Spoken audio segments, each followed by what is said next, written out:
Hello, gorgeous soul. I'm Diane Bell, and this is the Aim from the Heart podcast, your weekly dose of tips, techniques, strategies, and inspiration to help you live a life beyond your wildest dreams. If you're ready to use the art of intentional manifestation to create more freedom, more joy, more abundance, and more bliss in your life, you are in the right place.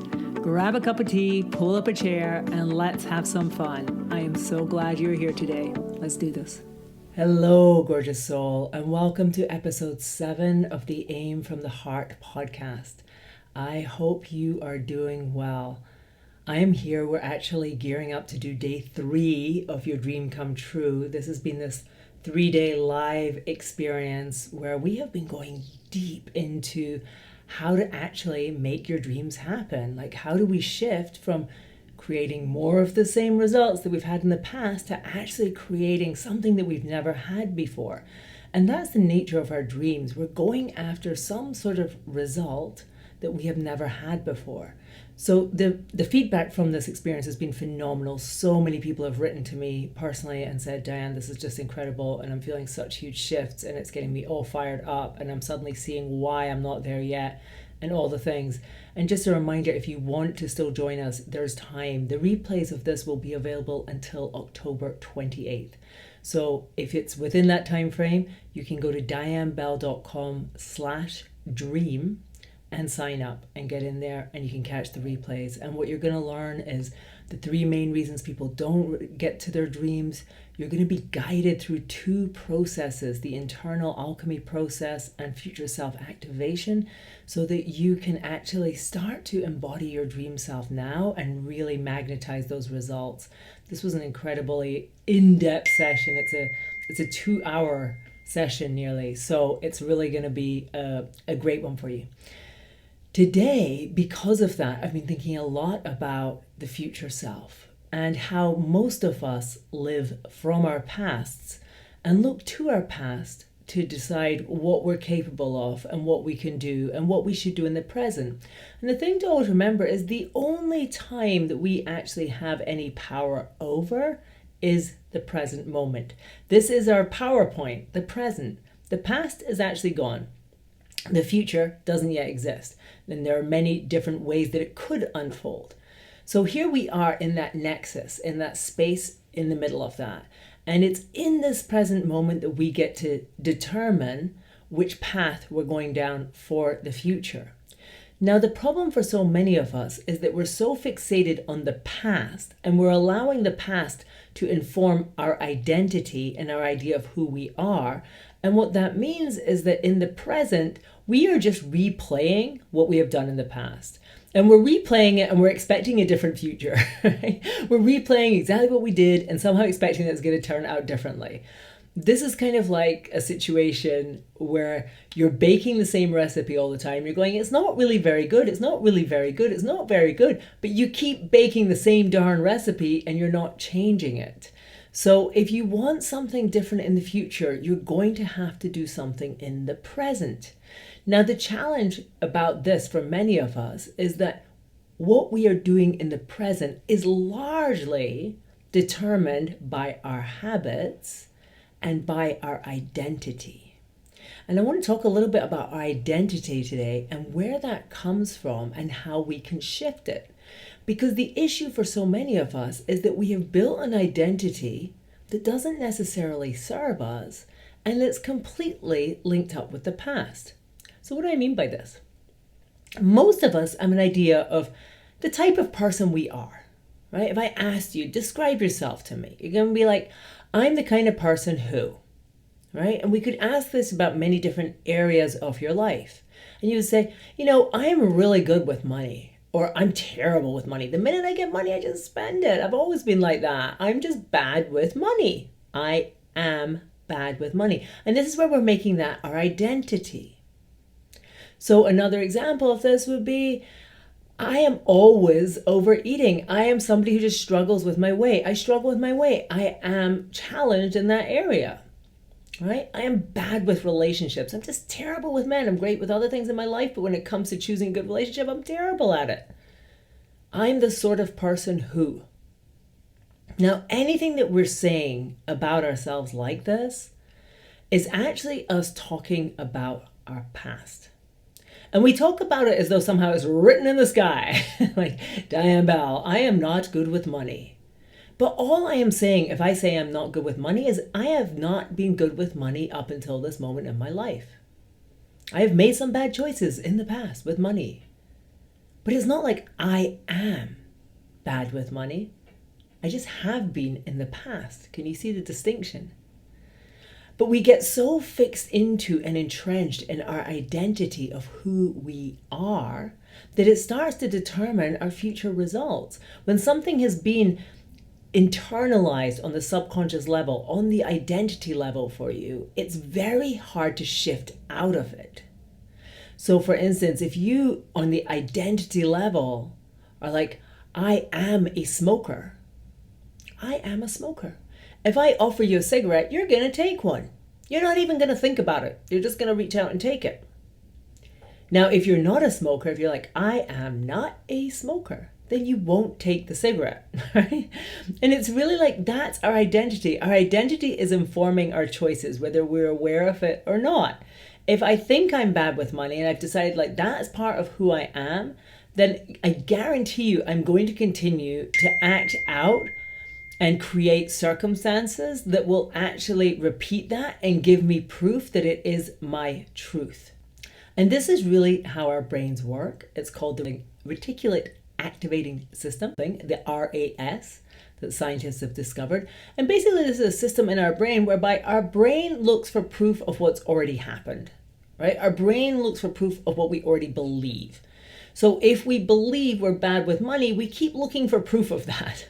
And we do this on a deep subconscious level. You're looking for, in your conscious mind, you're like, I want to change this story. I want to be great with money. But if at a deep level you believe that you're bad with it, you're going to keep looking for proof, evidence that what you believe is true. And this is just your brain's way to be efficient. It's not a bad thing. It's just what it is, right? In order for us to shift into a new future and not just keep repeating the patterns of the past, we have to be willing to shift our identity. We have to be willing to actually, instead of referring to the past for who we are, look to the future for who we could be and start living from that instead. So if I want the result that I am financially free, and up till this moment in my life, I've always struggled with money and I've made it my story that I am bad with money. I'm just terrible with money. I just don't like money. I'm just not good with money. And that's my identity. But what I really crave is financial freedom. What I really crave is to earn so much money that I just don't even know what to do with it.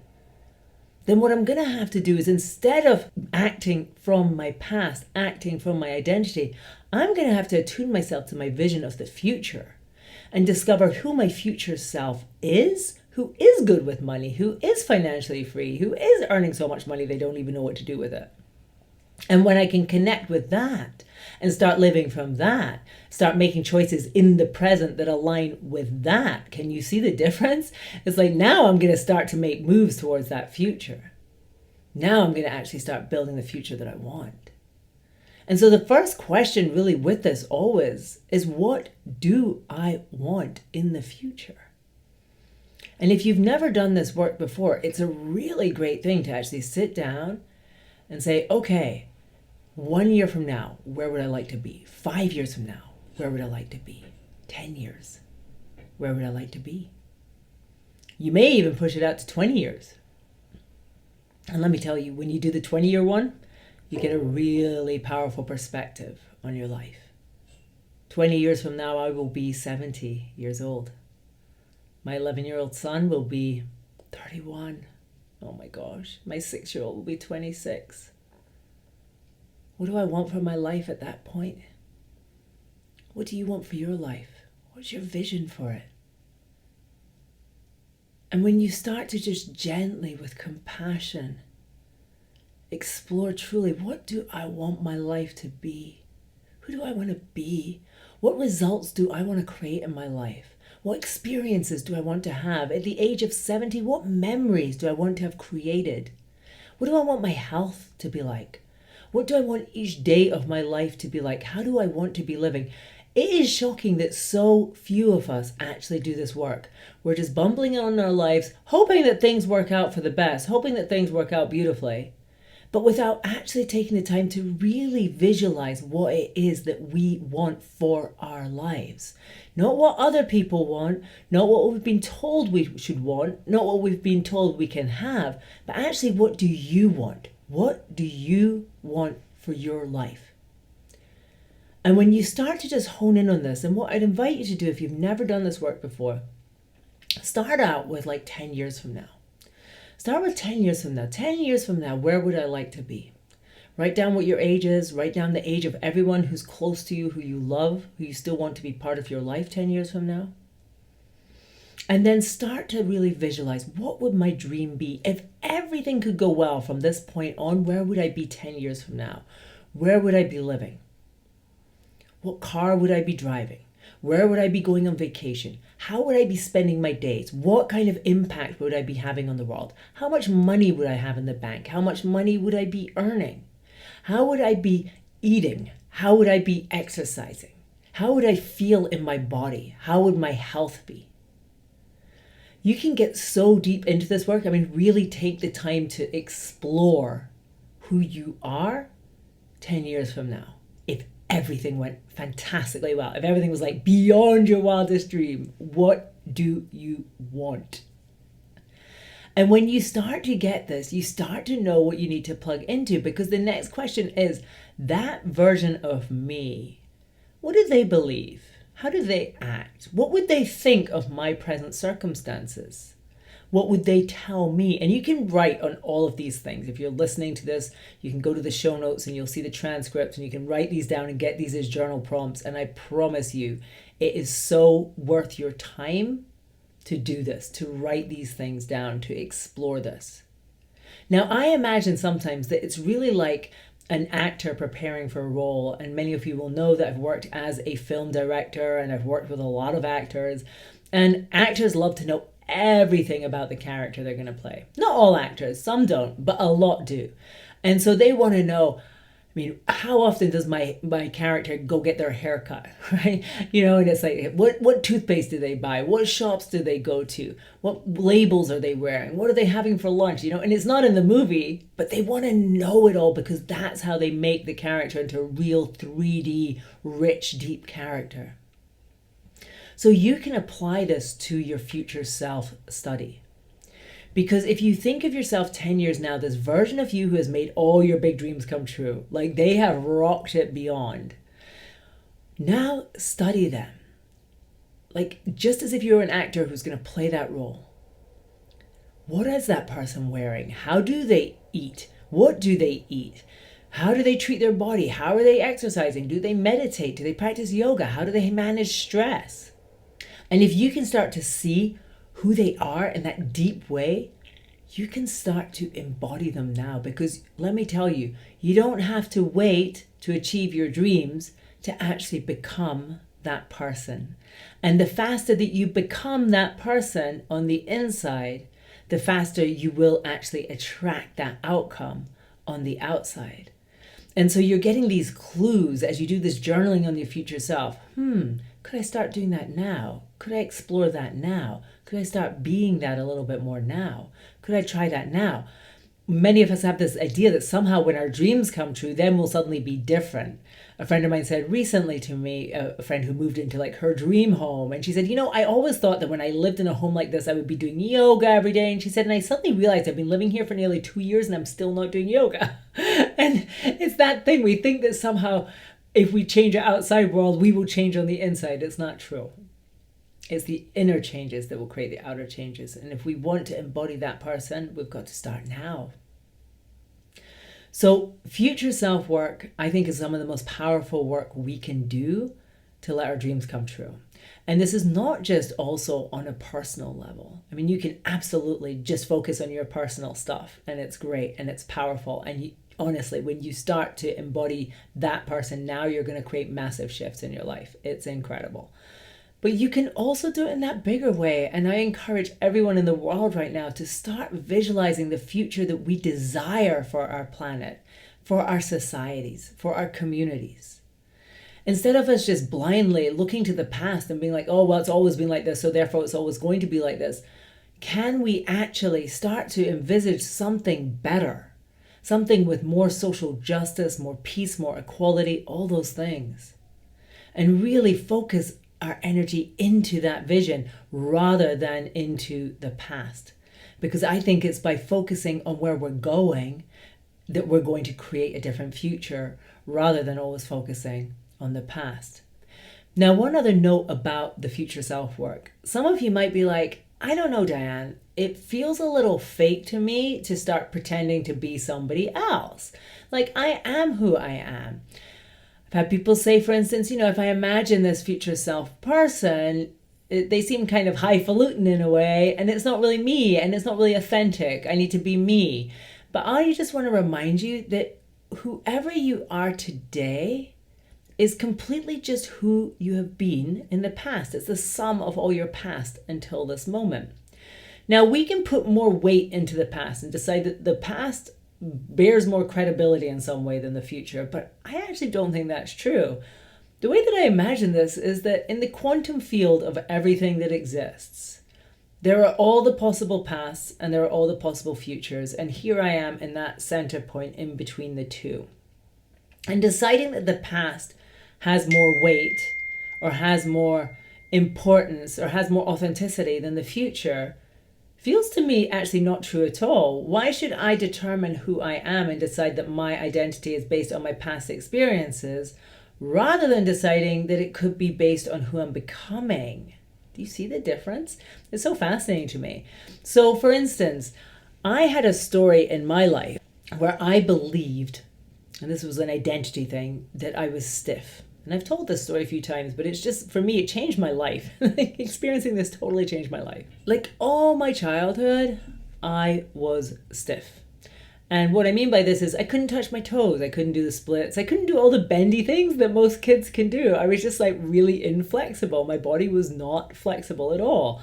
And at a very early age, my mother reinforced that to me. She was like, oh, you're stiff, just like me. I've always been stiff. You're stiff too. And I just internalized that, where I was like, this is who I am, right? Like, this is a part of me. This is my identity. I am stiff. Some people are flexible. I am not. I am stiff. Well, cut to when I was like 24, 25 years old, and I started practicing yoga. Yoga really called to me. I mean, I'd been practicing meditation for quite a while at that point. And for some reason, Buddhist meditation had always called to me. And so I was doing that. But I found the meditation really difficult because my mind just wandered. I was so like active in my brain. And so when I first went to my yoga class, the first yoga class I went to, I was just like, wow, this is amazing. This is like pure meditation because I don't think about anything. It's so freaking hard. I'm 100% just focused on actually breathing. And that's meditation. Like, I don't think about anything. It's magic.